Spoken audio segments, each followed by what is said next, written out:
Okay, guys, look, it's 6 o'clock. We're going to get started on time. So if anybody is running a few minutes late and well, they're just going to join us when they get here. So tonight's lesson is all about habits, the power of good habits and routines, the key to success, as I always say. So primarily, success is nothing more than a few simple disciplines practiced every day. And you've probably heard me say that before because it's one of my favorites by Jim Rohn. And because it's so simple, but very true. That's all success is, practicing the same few simple disciplines each and every day. Habits, routines, extremely important. So, what we want to do today is we're going to take a deeper look at, well, how to create strong, positive habits. And one that I'm um, very familiar with, but I'm a big supporter of, is the habit loop. You've heard me talk about this. It's also referred to as the 3 R's of habit formation. But the habit loop is just primarily a reminder, which is some type of a trigger, an event, something to trigger it in within your mind. The routine, which obviously is just the action that you're going to take, and then the reward, and just over and over and over again. You'll be familiar because I've mentioned this to you before. This is already embedded into the system. That's part of what we do with the points. When we're using the point system primarily, you have the reminder. Obviously, the reminder is because, well, you're controlling and directing your focus. You have the routine, which is the action. So you know what you need to do with your relationships, your level of health and fitness, your personal growth, and your finances. And the rewards, well, the rewards can be a number of different things. Obviously, the points, a small reward, but sometimes that's not enough. But the reward is obviously the effects of what you're having, that satisfaction, the fact that you're establishing yourself as a disciplined individual. You're the type of person that does what needs to be done, whether you feel like it or not. But again, really powerful, the habit loop, reminder, routine, reward, reminder, routine, reward. And it was created by James Clear. James Clear, and you've heard me talk about this before. He's the author of Atomic Habits. And I'm going to really recommend that at some stage you definitely put it on your list. There's a couple books that we're going to get into today that I'm going to really strongly recommend that you put onto your list of either you get it on audio or you get the physical copy of the book. I'm a big guy for audio books. I like to read as well, but I have a subscription to Audible, and I've been doing it for years. And truthfully, since the whole lockdown, I don't listen to as many as I used to, only because I'm not driving the last year, hardly at all, because Ireland's just been so severe with their lockdowns. But it's audibles are fantastic when you're driving. Like I live a couple hours from Dublin, and I used to do a lot of business in Dublin, and it would be great because I'd have 2 hours there, 2 hours back. A lot of driving, but I tell you what, you'd get a lot done. Listen to different audiobooks or making phone calls or whatever. But anyway, one to put on the list, definitely Atomic Habits. And in it, he talks about the 3 R's, or the habit loop. But rather than me explaining it to you, what we're going to do is we're going to listen to a talk. We're going to listen to a couple talks today, and then we'll go ahead and we'll discuss it a bit, or I'll make comments on it anyway. Anybody wants to join in, feel free to unmute. But primarily, what I want to do is I want you guys really focused on these tools, because again, you're going to be working with clients now. You're in the stages where you're well on your way to becoming a personal development consultant. And it's important. I know it's great to be able to read a dashboard, and it's great to be able to identify different patterns, and and to talk about the point system, and making the system a little bit more challenging, and all those things are great tools to have. But you do, from time to time, and I know you guys know this, but I just want to say it, you do need to be prepared, well, to, from time to time, provide some type of solution or some type of encouragement. And again, don't for a moment think that I'm saying that you have to be qualified psychotherapist or none of that nonsense. That's not what this is about. But just if you're talking to one of your clients and something comes up, and if you can talk about something you read in a book, if you can talk about a strategy, a method, for creating that change that they're looking for, well, it's going to help you build a rapport. It's going to brand you as an expert. And again, don't worry about in the early days. I don't want to put pressure on anybody. That's not what this is about. But again, if this is going to be your profession, if this is something you're serious about, I really encourage you to start reading some of these books, listening to some of these books. But enough about that. I don't want to be lecturing anybody. You know what to do at the end of the day. But what we're going to do is we're going to play a clip now from a talk where, rather so, and even if you don't read the book, I want you to understand some of the principles are taught in. And again, we're going to do a couple of them here today.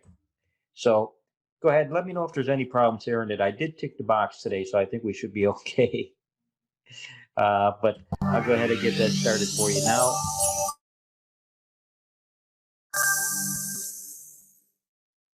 One way to think about it is just kind of basic math. Like if you just look at the numbers, if you were able to improve by 1% each day for an entire year, and those gains compound, you would end up 37 times better at the end of the year. And if you were to get 1% worse, you would whittle yourself almost all the way down to zero. What's interesting here is that everybody wants a transformation, right? Everybody wants a radical improvement, want rapid success. But we fail to realize that small habits and little choices are transforming us every day already. For the rest of this talk, there are 4 stages of habit formation. I'm going to take you through each of those 4. So the 4 stages are noticing, wanting, doing, and liking. Noticing, wanting, doing, and liking. One of my favorite things about noticing, one of my favorite strategies for discussing it, it's called implementation intentions. Many people think that they lack motivation when what they really lack is clarity. They think that they need to get more motivated, that they need willpower in order to execute on a habit. If I just felt like writing, if I just felt like meditating, if I felt like working out, then I would do it. But in fact, they don't have a plan for it, and so they wake up each day thinking, I wonder if I'll feel motivated to write today. I wonder if I'll feel motivated to work out today. But instead, you can take the decision-making out of it by explicitly stating when, where, and how you want to implement the habit.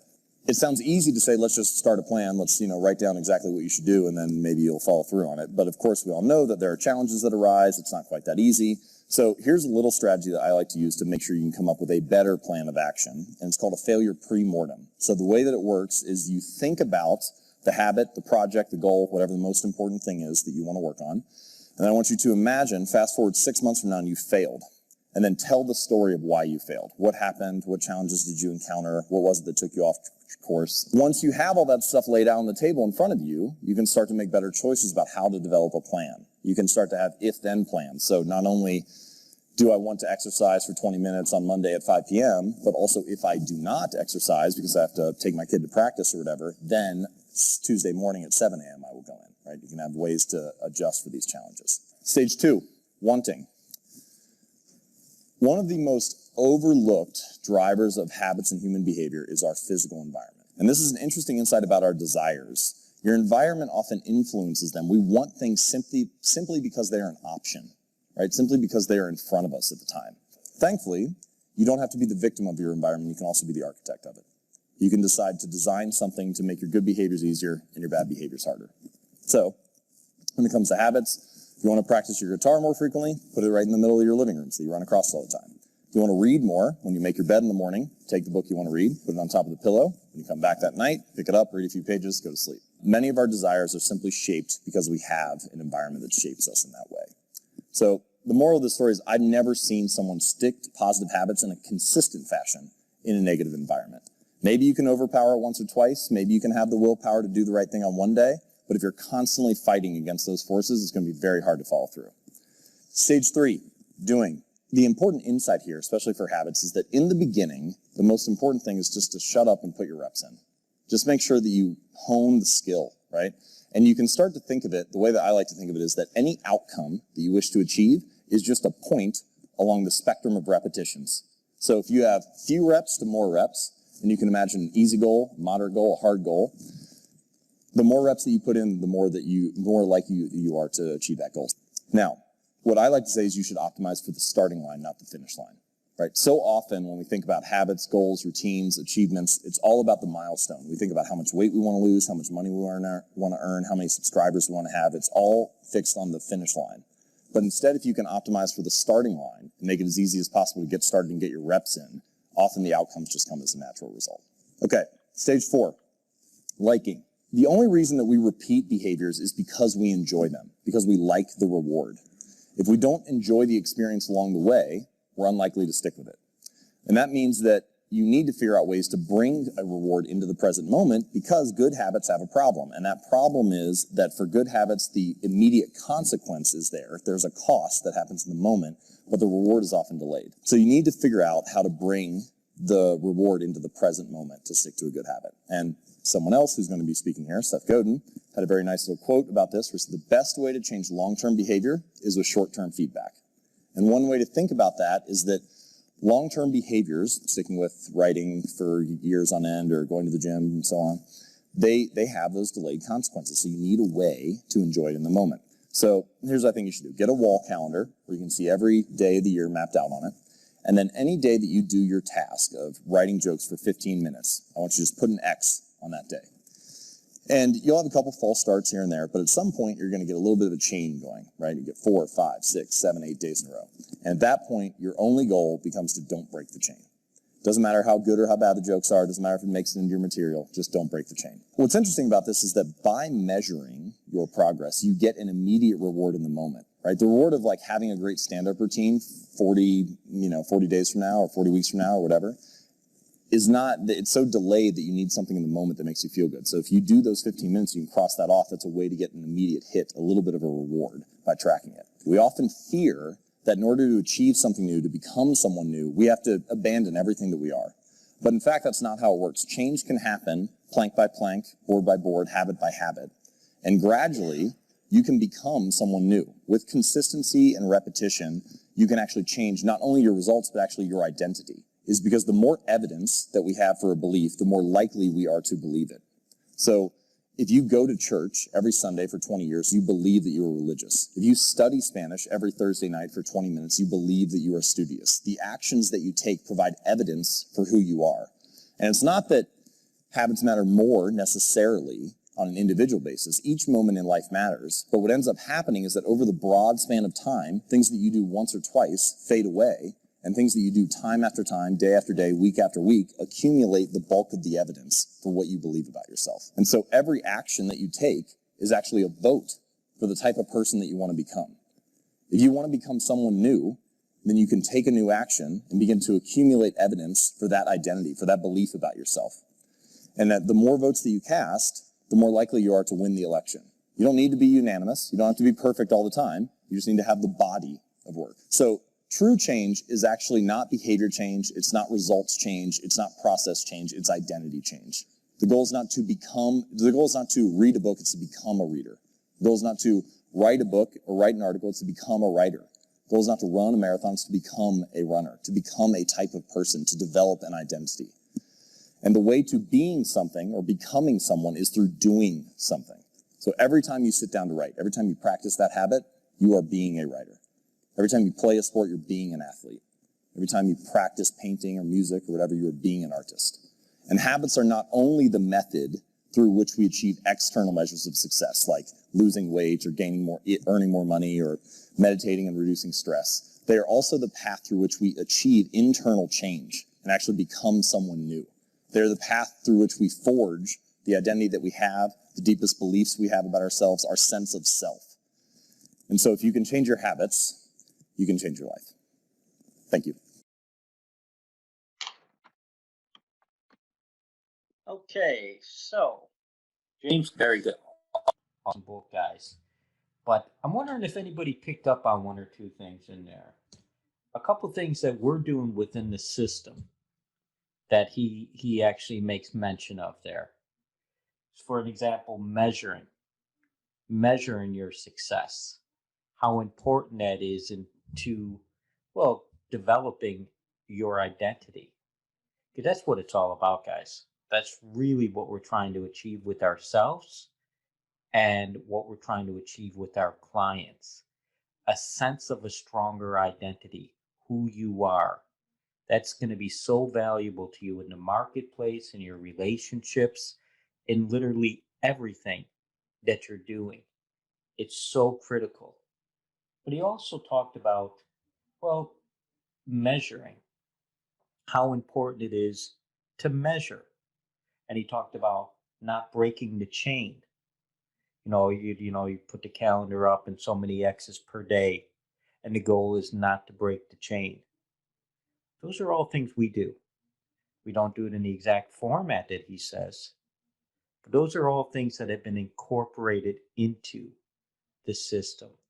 Really powerful stuff, guys. And like I say, I strongly encourage everyone, if they can, at some stage, you don't have to do it immediately, but definitely you should keep the list. Start keeping a list of different books that you should try to invest in. Build up your library, build up your Audible collection. But again, really, really powerful book. And another one, and you guys have heard me talk about this as well. I talk about these from time to time, but that's why I want to make sure I include them in the presentation today, because more than just talking about them, I want to give you guys a bit of an introduction to them. Another really powerful book is Tiny Habits, and it's written by BJ Fogg. And BJ Fogg is a very interesting individual. He's a behavior scientist at Stanford University. And primarily, in addition to being a lecturer, he also does a lot of work, contract work, in developing apps. Apps for, those little games that you play like Candy Crush and all these others. I don't play any of them myself. I don't have the patience for them. But he incorporates tiny habits, pain, pleasure, rewards, whatever you want to refer to it as. But that he incorporates all of that into the apps. So when you're playing one of these games and you win so much funny money, or if you get to the next level, these lights flash and things, simple little things like that. But through the power of repetition, how they go, by you doing it over and over and over again, well, people become addicted to them. So, and that's what advertisers have been doing to you guys and me as well for years now. Similar things to like that. But what we're going to do now is I want to give you an introduction to the book, but rather than BJ Fogg talking about it, I want to kill, I suppose, two birds with one stone with this one. I want to introduce you to um, the productivity game. They are a they review different, well, productivity and self-help books. It's a YouTube channel, but he does some really, really good reviews, and he puts them in an overview in a very simplistic way, where so if you don't have time to read the book, you can literally watch a 5-minute YouTube video and you can take away the core elements of that book. But he's got hundreds of them out there. He's been doing it for a long time. And if you subscribe, uh, what they do as well is he'll send you a 1-page PDF summary of every single book that he reviews. So what we're going to do is we're going to listen to the productivity games um, overview review of BJ Fogg's Tiny Habits. So hopefully you'll enjoy this.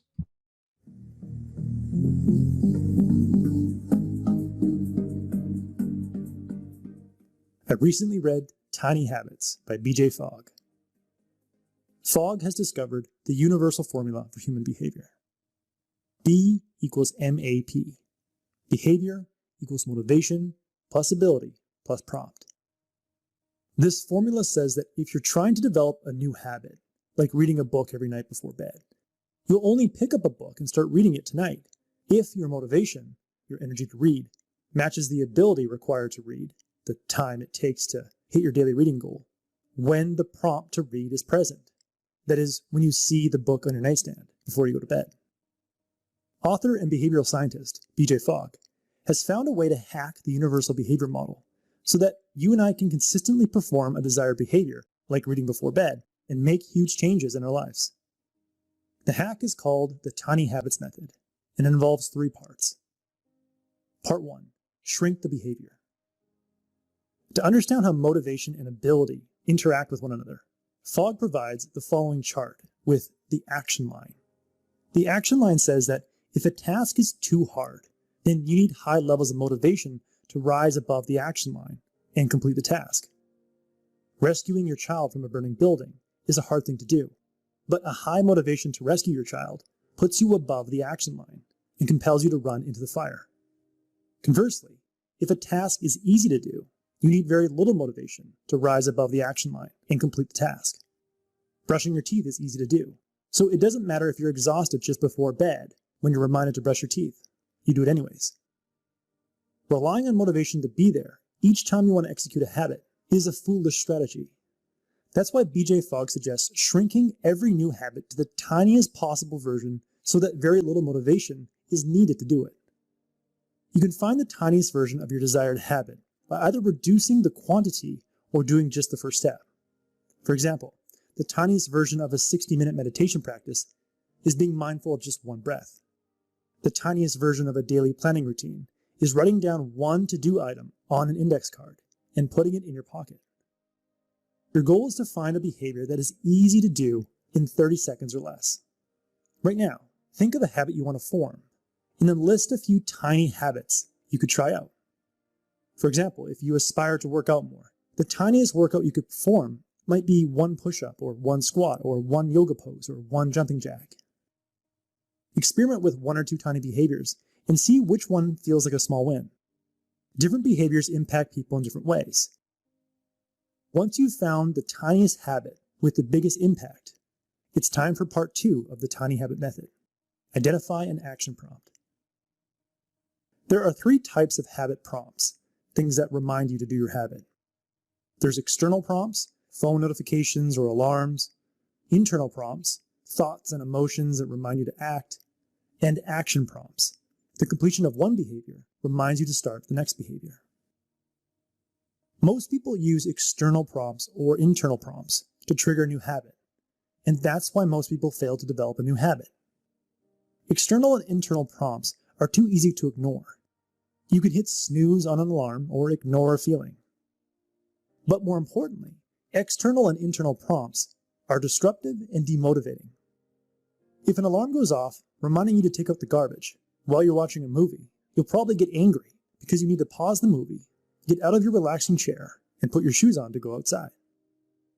Contrast that to an action prompt that uses the completion of one behavior to trigger a new behavior.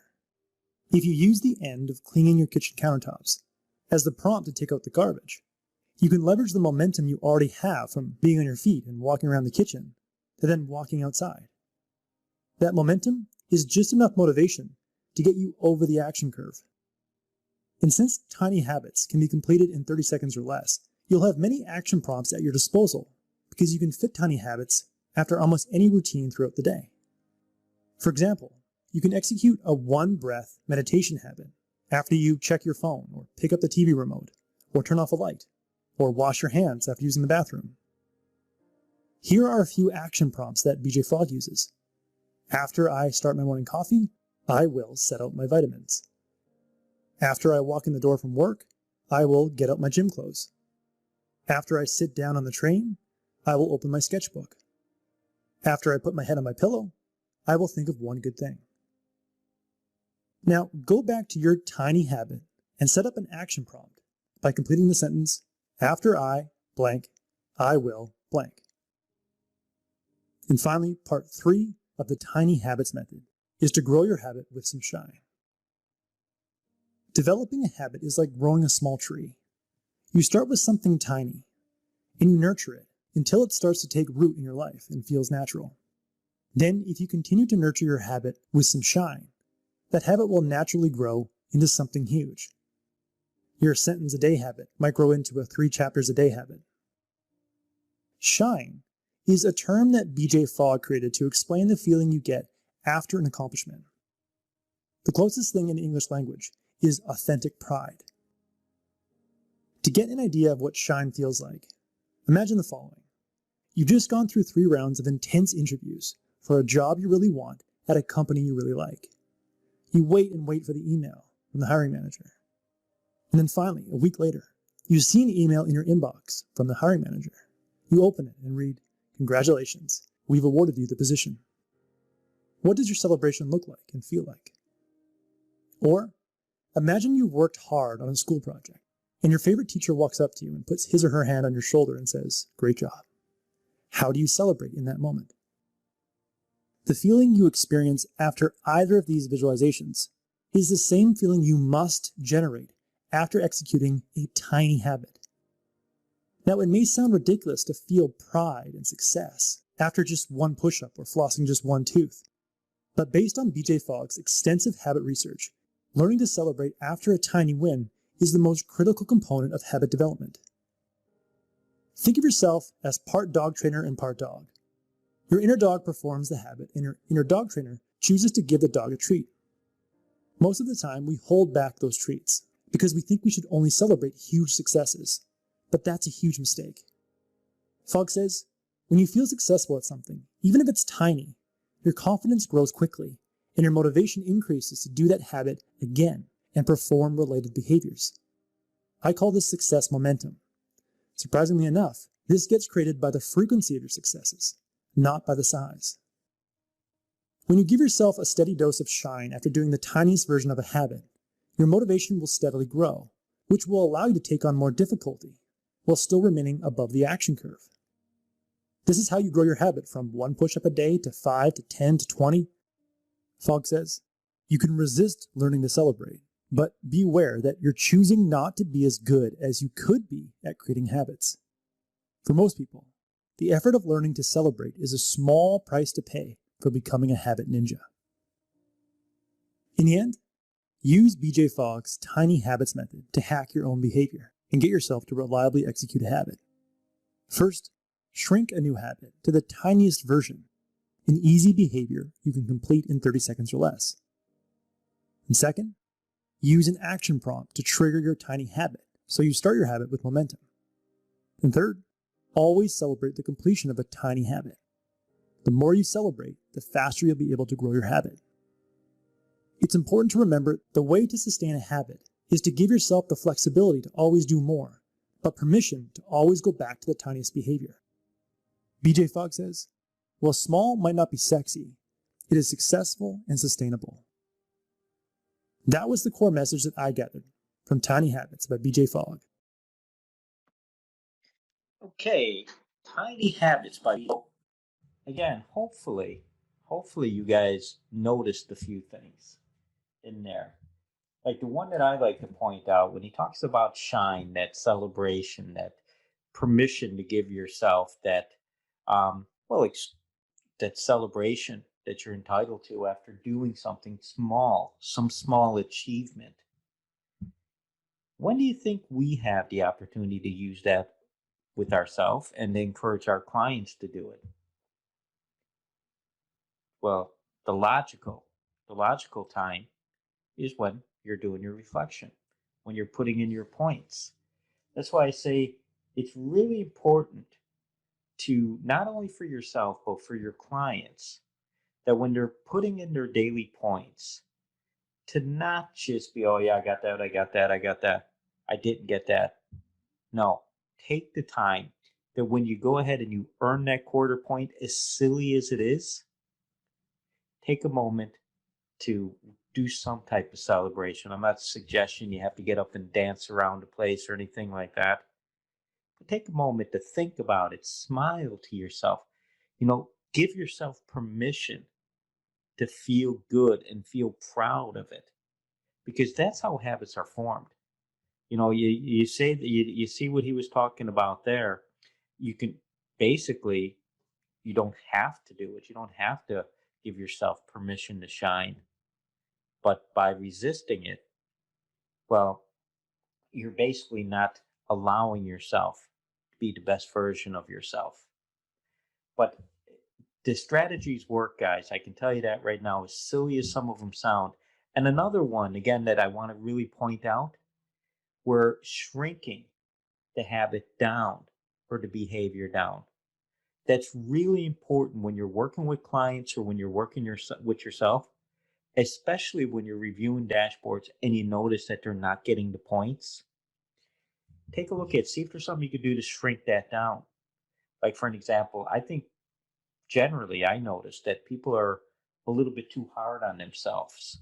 So what they'll do is when they're setting it up, they'll say, "Oh well, I'm going to read for half an hour every day, or I'm gonna go out and I'm gonna walk 2 miles, or I'm gonna do this, or I'm gonna do that."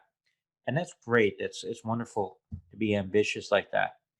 But when they're not getting it, shrink it down. Definitely shrink it down. Like I always say, the whole thing at the beginning, it's just creating the habits, the routines. Don't get caught up on getting the points. Is making the points too easy to get? The whole thing is to get people just to focus and to create those powerful habits. So instead of saying, well, yeah, you're going to read for a half an hour a day, say read for 5 minutes a day. It's easy. Again, it's that motivation. Remember the strategy: behavior equals motivation, ability, and prompt. It's very true. That's what's going to basically going to decide how you're going to behave. So again, you want to bring down that threshold for motivation. You want to make it easy, and we have the perfect tool to do that on a consistent basis, not just one area, in many activities. When you're working with the clients, you're looking at all their relationships, how they're scoring, you're looking at their health, you're looking at their growth, you're looking at their finances. Several opportunities. But again, guys, this is how you're going to brand yourself as an expert in your field. By knowing these things and being able to point it out, being able to provide value for what the client is paying for. So I really, again, I encourage you guys to go ahead and get stuck in whenever you can, and start investing in yourself. Invest your time, and invest, if you need to invest a little bit of money to buy the materials, so be it. Do it, but invest in yourself. But the next that we want to get into is the famous Think and Grow Rich that you've heard me talk so much about. Think and Grow Rich. I know some of you have already bought the book, have downloaded the book, have the audio book. There's so many different versions that are available. You can actually download it online for free. You can get the audio book um, in several different formats on YouTube and other sources as well. I myself, as you know, I've got a couple of them. I've got the books. I got a hard copy. I got a paperback. I have the audio book. But again, what I would encourage you to do, you definitely should get this book. It's not an easy read because it is so dated. It is, like I say, probably 83, 84 years old at this stage. So it is very dated, but it's a really powerful book. The principles taught in this book, the 13 principles, you should study them. You should get to know them. But again, you definitely should pick up a copy of this book in your own time. But what I want to do now, it's not a productivity game. It's another similar YouTube reviewer who did a review on Think and Grow Rich. Just so you guys, because again, you hear me talking about it, but I want to make sure that you understand some of the power behind the book.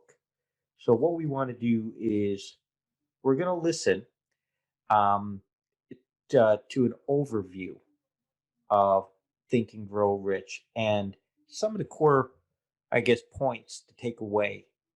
So we'll go ahead and we will kick that off. Here we go. Storage, arguably one of the self-help books of all time. Why? Because in it is the combined knowledge about how to become successful from some of the greatest minds of the 20th century, including John D. Rockefeller, who was the richest man the world has ever seen, Andrew Carnegie, the biggest steel tycoon of his times, and second only to Rockefeller in terms of wealth, Henry Ford, the founder of Ford Motor Company, Thomas Edison, the inventor of light bulb and holder of over 2,000 patents, and over 500 such great minds. The author, Napoleon Hill, spent nearly 30 years interviewing these great men to figure out what made them successful, and the book is a distillation of those ideas. And in this video, I will compress the entire book and the knowledge from these 500 great men into one encompassing idea that will simplify the whole book for you. And even though the title of the book is Think and Grow Rich, the ideas apply to accomplishing any goal that you desire. Now here's the all-encompassing idea. In order to do great things, whether it be to accumulate great riches or any other goal for that matter, we have to enroll and harness the power of our subconscious mind. And that is what we will discuss in this video going forward. Now, why do we need to do that? Well, we all have two minds inside of us, the conscious and the subconscious. However, in terms of sheer power, the subconscious mind is orders of magnitude more powerful than the conscious mind. There's literally no comparison. If the size of the conscious mind is the size of a microwave oven, the subconscious mind is the size of the Milky Way. It's extremely powerful, and the computational resources it has are humongous, millions of times more powerful than the conscious mind. So in order to accomplish your big goals, you need to harness the power of your subconscious mind by programming it with the goal that you want. And how do we harness the power of the subconscious mind and program it for what we want? Well, given the nature of our subconscious mind and the conscious mind, it is not easy to program the subconscious mind, but it is entirely possible. And this book is all about understanding precisely how to do that. So let's understand the basics of the subconscious mind, and then we will talk about the keys to program it for massive success. Firstly, even though the subconscious mind is way more powerful than the conscious mind, it is still being controlled by the conscious mind. Our conscious mind is the master of our subconscious mind. The subconscious mind is like a garden, while the conscious mind is the gardener. The conscious mind is sowing the seeds of thought, while the subconscious is working to bring those thoughts to fruition. Second of all, we have to understand that our subconscious mind is always working, and for most people, it is working against them. Now, you might be wondering why the subconscious mind would work against you. Well, it is because of the thoughts and emotions that are dominating your existence every single moment, every single day. If your thoughts are dominated by negativity, fear, poverty, failure, well, the subconscious mind is busy making those thoughts a reality for you, and hence it is working against you. On the other hand, if you're feeding your subconscious mind deliberately designed thoughts and feelings of riches, success, positivity, while the subconscious mind gets busy making those thoughts a reality for you. Now, the challenge is that if you do not actively plant deliberately chosen thoughts and emotions in there, it will work on the thoughts it receives as a result of neglect. And unfortunately, those are not usually positive, uplifting thoughts. You're constantly being bombarded with negativity all around you. Thirdly, the subconscious mind is objective. It does not distinguish between positive or negative. It does not distinguish between a penny or $1 million. It will take whatever thoughts and emotions you think and feel and get busy making them a reality, whether positive or negative. Okay, so now that we understand the subconscious mind a little better, how do we get about programming our subconscious mind for great success? How do we create that burning desire that literally turns on the power of the subconscious mind in our favor and makes us unstoppable? Well, here are the 5 keys to do exactly that. First of all, we must have a definite purpose. We must become very clear on what we want, on the specific goal we want. The clearer the purpose or the end goal, the easier it is to get there. Only when we are clear about our goal can we program that goal into our subconscious mind. If you provide your subconscious mind with no clear purpose or goals, you will get no real power from it. It will be like a giant ship with immense power, but without any destination to aim for. So what's the use of a ship without a clear destination? A lot of people have these vague goals about maybe becoming rich or losing weight, but those goals are so vague that it's almost useless. You have to be very clear. You have to have a very clear goal, a very clear dollar amount.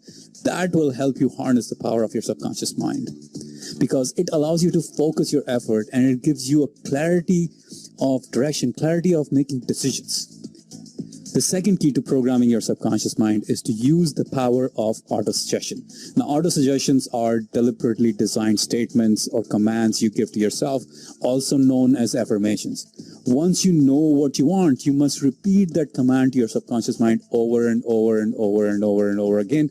No end to it. There's no end to maintaining your garden, and you have to keep on doing this. You never stop doing it. So you keep on repeating these affirmations to yourself, these auto-suggestions to yourself over and over again.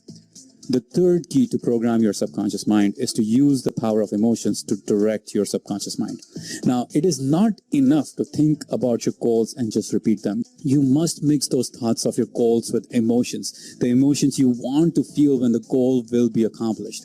The subconscious mind only understands the language of emotions. Emotionless thoughts do not affect the subconscious mind. That is a fact. It does not understand. The subconscious does not understand the language of logic or reason. So any language you use in order to program your subconscious mind has to involve emotions. You have to feel the feelings in order to be able to program your subconscious mind. You must mix your thoughts with positive emotions, or thoughts mixed with negative emotions will unfortunately reach your subconscious mind by default. And thoughts mixed with emotions have a magnetic force to them, in the sense that they attract similar thoughts and emotions. Positive emotions will keep on attracting more of those positive thoughts, more of those positive emotions. So your job is to minimize the inflow of negative and disempowering thoughts and emotions, and to instead program your subconscious with deliberately designed positive and empowering thoughts, emotions, and feelings. And when we can consistently do that, that's when we have the key to unlocking our subconscious mind. Okay, the fourth key to programming your subconscious mind is visualization and acting as if. In order to program our subconscious mind, we must see and feel the goal as if the goal is already accomplished, that you already have what you desire. Ask yourself, how would you act if you had already accomplished your goal? How would you feel? What would you do? What feelings would dominate your mind? The key to visualization is to actually be able to see and feel yourself as having already accomplished the goal rather than thinking of it as a distant possibility. So if you have a goal of making $1 million by December 31st of next year, visualize yourself on December 31st as having already accomplished that goal. Don't think of it as something you would like to accomplish in the future. That is creating the feeling of not having the goal right now. Instead, feel that it is December 31st of next year right now, and you have already accomplished the goal.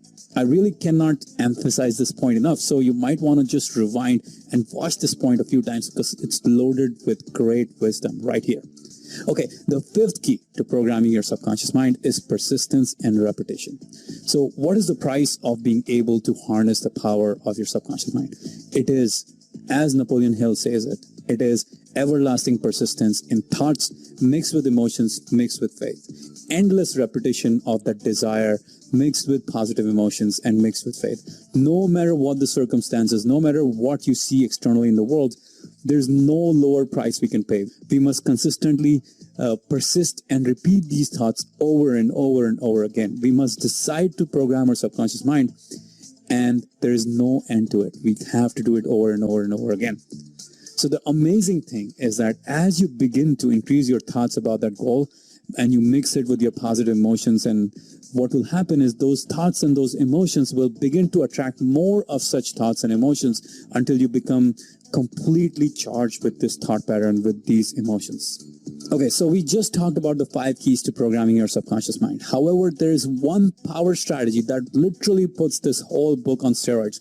This strategy makes the above 5 steps automatic, and that strategy is to burn the boats. Now, let me tell you the story of Spanish conqueror Hernan Cortez back in the 1500s to really explain what it means to burn the boats. When Hernan Cortez's warships arrived on what was then the Aztec Empire, he had clear intentions of fighting the Aztecs and conquering that area of what is now modern-day Mexico. However, he quickly realized that his army was badly outnumbered, almost to the ratio of 1 to 100. And he saw that his soldiers were starting to hesitate and thinking of retreating in case the war did not go according to plan. So in order to get the very best out of his soldiers, in order to get them to win, he ordered his men to burn their boats.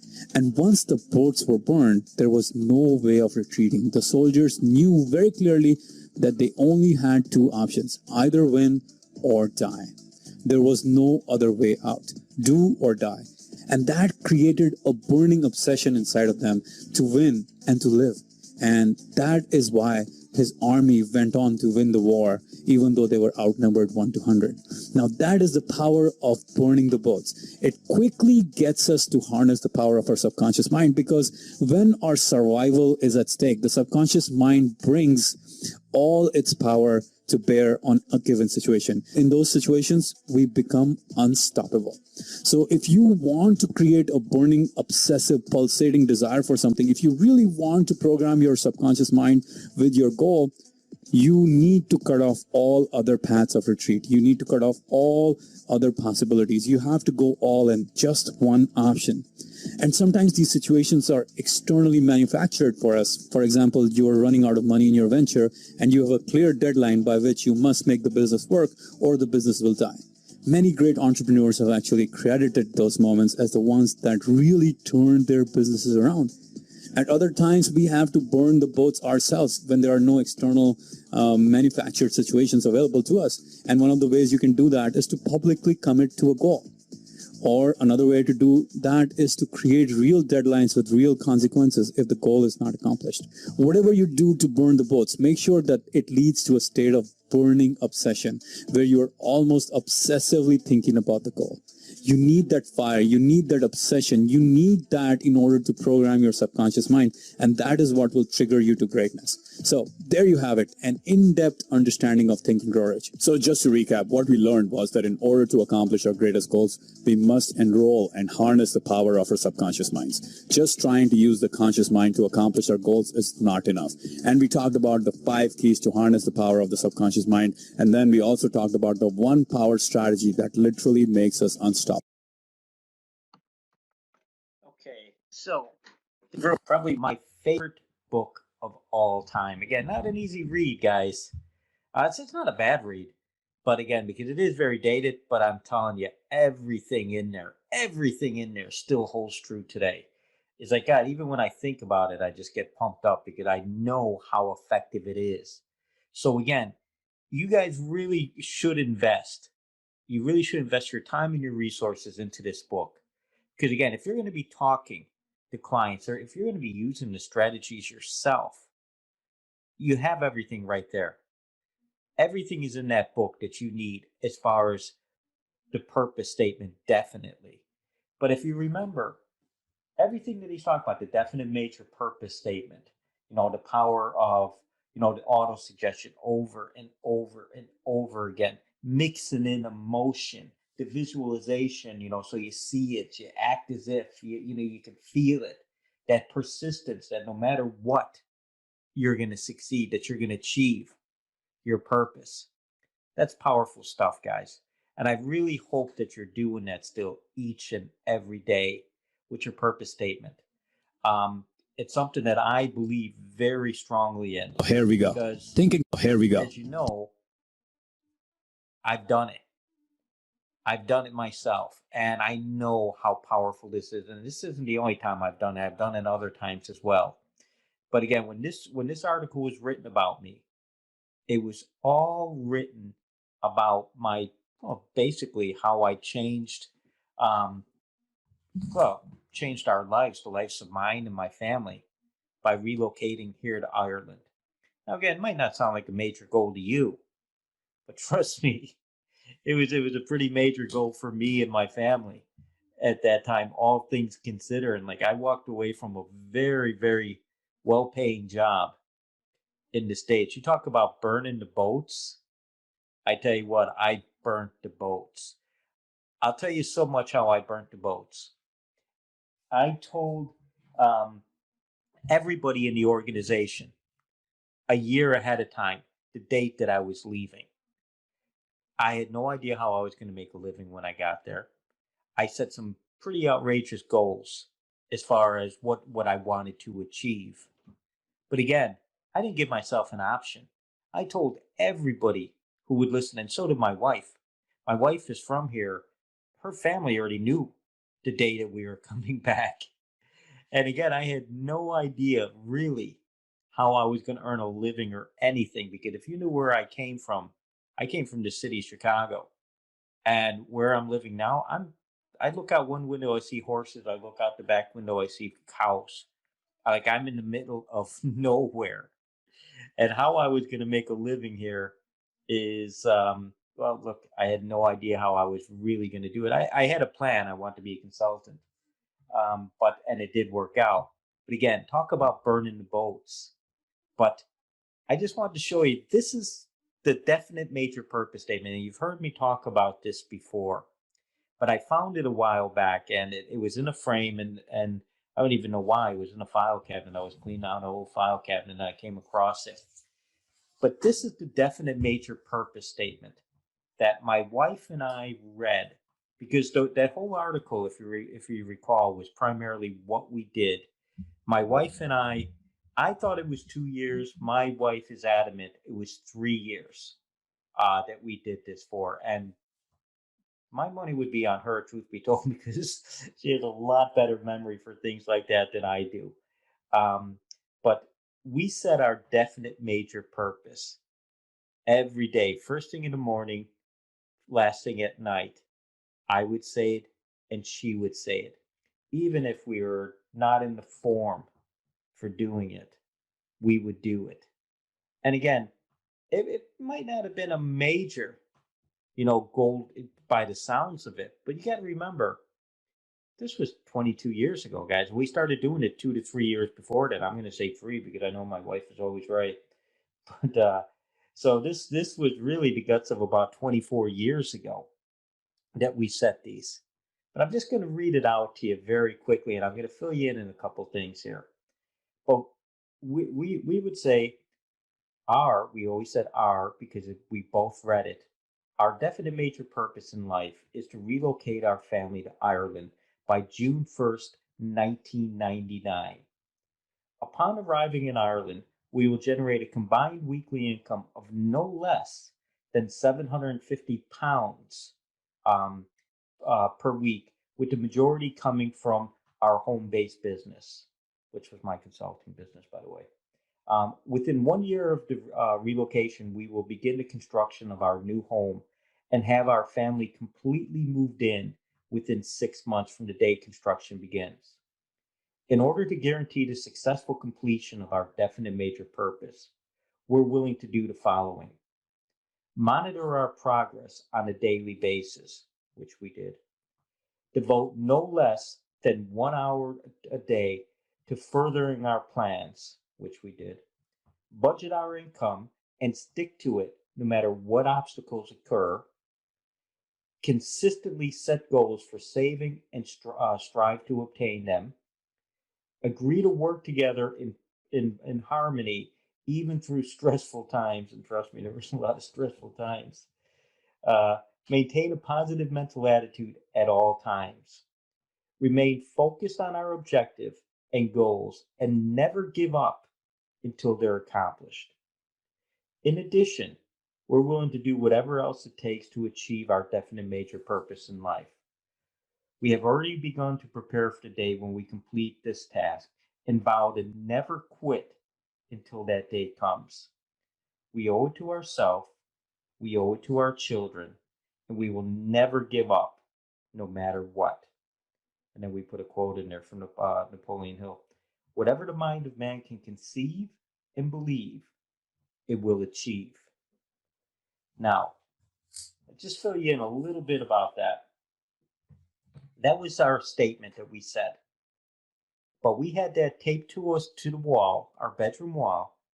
It wasn't in the frame back then, it was just taped. And then we started putting pictures around it. We put pictures of, we actually got a blueprint of the house that we want to build, and we put it up there. We went and we put a picture of Lump Clune National School because that's the school we want to send our kids to. We put everything There's different things. Like I put I want to live by the water. I put a small little boat. All kinds of things we put up on that wall. And I'll tell you right now, it might not sound like a lot, 750 pounds. That's probably 1,000 a week when you do the exchange. You're talking 22 years ago, and you're talking about I had not one contact here. And when I said my home based business, that was a consulting business, working from home. So that everything came true with one or two slight variations. For an example, we didn't build a house, but the only reason we didn't build a house is because we found the house of our dreams in the exact location that we wanted that was for sale, and we bought it. And we weren't living in it 6 months after the day construction started. We are living in it within 6 months from the day we landed. Um, as far as I always told my wife I want to be self-employed. I'd always be happy if I was self-employed, even though I had no contacts. I had no idea how I was going to do it when I landed here. I probably told you the story before, but primarily a few weeks before leaving, well, the company I was working for, a company by the name of LDMI Telecommunications Company, obtained a license, a telecommunications license, because deregulation happened in the Irish market here. It just so happened it happened when I was landing. I had no idea that was going to happen. As a matter of fact, it wasn't supposed to happen. They pushed it up a year ahead of time, which never happens. When something's being deregulated, they very seldom advance it by a year. It happened as soon as I landed here. But the company I was working for gave me a contract to do market research for them here. So the day that I landed, it was more than 750 pounds a week I was being paid, primarily to do just to evaluate the marketplace. And it was supposed to be a 90-day contract. It turned out to be a 12-month contract. So from the day I landed here, I was making the money I said I was going to make. I was working on a self-employed basis. We were living in the exact location. Our kids went to the school. I bought that little boat because we live right by the Grand Canal. Everything, everything within reason came through. We landed within a couple weeks of that date. I don't remember the exact date. I don't I know it was within a week or two, 10 days, I think, of that date. And again, we started talking about that, 3 years ahead of time. So it works, is my point. It definitely, that your definite major purpose will work. So keep that in mind. Okay, if you want something, and don't be afraid to burn the boats either. Do what I did. Tell people, announce it. Don't be afraid at all. Well, if it doesn't work out, if you think it's not going to work out, you're just giving yourself a way to back out primarily. You need to go ahead and burn the boats. So what I want to ask you now is if you're willing to challenge yourself. Are you willing to take a challenge? I would challenge you to not only buy the book, and you don't have to buy the book, it's available for free and downloads. I guarantee if you just go on to Google and do a quick search. If money's tight, you can get it in a PDF version and you can read it on your laptop or your Kindle or your whatever tablet. It's available to you guys. So there's money's not an excuse. But I would challenge you to get it, but not only get it, but write a second definite major purpose. It doesn't have to be based around the four key areas like we're doing. Write a second definite major purpose, but set a big goal for yourself. Something really big that you want to do, and burn the boats. So, and what I would ask you to do is once you do it, once you commit to it, share it with us here. Definitely share it with me. And if you don't want to come on and say it, send it to me. I'll announce it for you. But you should really commit and burn those boats. But definitely, even if you don't want to announce it to everybody here, which I do encourage you to do, definitely do me a favor. Drop me an email. Let me know. Request a one-to-one with me. I'll do a one-to-one Zoom call. Anybody interested in this, and I will work with them. And you can go ahead and tell me exactly what you don't have to worry about me thinking anything or being embarrassed with me. Trust me. I put mine in the paper. What I did, I'm telling you right now. Exactly. So trust me, I don't have any issue. I believe in this so strongly. So again, challenge yourself. Napoleon Hill, get the book, Think and Grow Rich. Right? Set a big goal, but don't make it a small little goal. Don't say, "Oh, I'm going to make X amount this year," and it's some. Set a big goal and commit to it, and read that statement over and over and over again. Program that subconscious mind. So, look, we're running a minute or two over, so I do apologize for that. So we're going to wrap it up, guys. But I really hope you take it serious and you do that. That you go ahead and you get me that your definite major purpose when you're ready after you read the book and take it serious. So, other than that, we are going to wrap it up. Really appreciate everybody coming tonight. We had a nice little turnout, and I know there's some people that couldn't make it. It'll be getting the recording. So, really appreciate it. You guys need anything at all? Oh, announcement. Oh God, before I forget, we're doing a new group of enrollees or prospects or whatever you want to refer to them as, primarily potentials, personal development consultants. The new group for 30 days, just like what you guys went through, starts tonight at 8 o'clock. If you know of anybody that you think would be a good fit and that this training would benefit, it's a free training, the same as you got. Please ask for the link. We'll send you the link to the training. Share it with them. Even if I can't guarantee we'll have enough consultants to go ahead and match them up with somebody, but I'm sure we can. We'll work it out. But if you want to get somebody into training, just drop me a message, get hold of your consultant, whatever you got to do. You only got a couple hours. Unfortunately, I do apologize for the short notice. I think I probably emailed most of you, but in the event that I did miss one or two of you, I do apologize. But I'll go ahead and I will get you the details on it.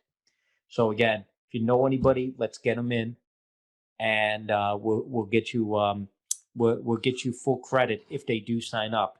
Because again, even if you guys don't work with them, always remember that referral. You get 30%, 30% of any revenue that comes in off those individuals if they decide to continue and join us here on the One Source Personal Development Network. So look, think about it, guys. If you got somebody, get them in, and we'll talk to you all soon. I hope I get those new definite major purpose statements soon. So all the best, everyone. Have a great night. Thanks again, and we shall see you soon.